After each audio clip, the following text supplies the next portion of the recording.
Welcome to Lesson 3, which is on how to collect quantitative data. We'll start by explaining what quantitative data is and how it differs from qualitative data. You will be using your Proforma Section C for this lesson, so please have it handy. So what is quantitative data? Well, it's information that can be quantified. In other words, numbers that can be measured or recorded. It can be simple yes or no information, quantities, or ranges. Common quantitative data includes things like height, weight, smoking status, and audit scores.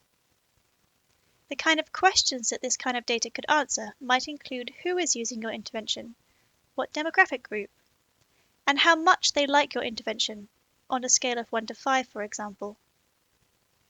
Qualitative data, however, focuses on the narratives of your participants, what they think and how they feel, by asking them open questions, such as what they do or do not like about your intervention, or what they feel is missing from their care.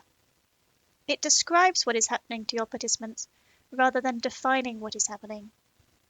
Another way to look at these differences when deciding which best fits your evaluation is in terms of the type of question you're asking. Quantitative data is good at answering how much and how many. How much does your intervention cost? How many visits does each patient make? How long do they wait before their appointment? This can cover events, individual characteristics, or attributes of your service. Qualitative data answers questions on why and how. Why are people using your clinic? How do they feel about the service? The type of information you collect this way relates to your participants' stories, and so should be collected from a wide range of perspectives in order to get as full a picture as possible. Other than how well it fits your research question, there are also pros and cons to each approach that you should consider. Quantitative data is accurate and reliable if collected properly. It measures what you expect it to and directly answers the questions that you ask. It's also easy to communicate. It can be easily displayed in pie charts or graphs, or described with percentages and averages which everyone can understand. On the downside, it limits the responses that it's possible for your participants to give. If you ask participants if they like your service, then they can only say yes or no.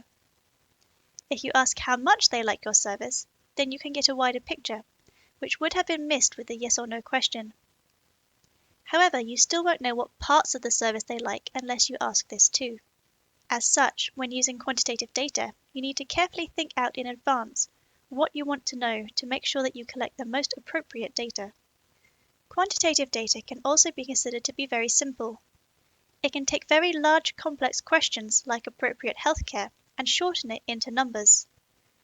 This means that it misses out on a lot of the human experience and just focuses on the question that you think is important.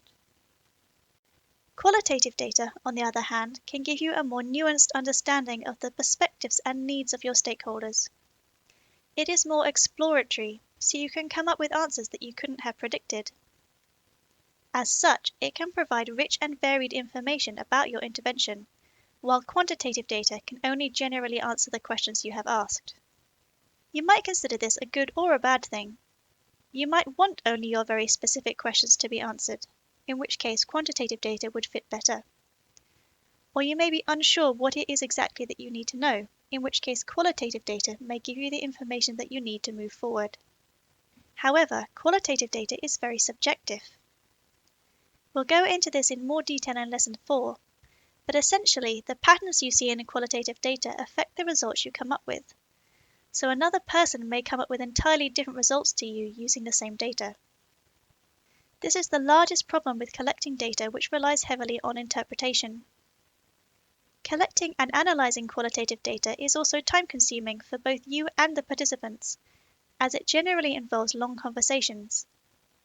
As such, you have less time to collect data and generally use far fewer participants. This means that you have to be very careful who you pick to make sure that you have a good range of viewpoints and aren't skewing your data in favor of a particular opinion.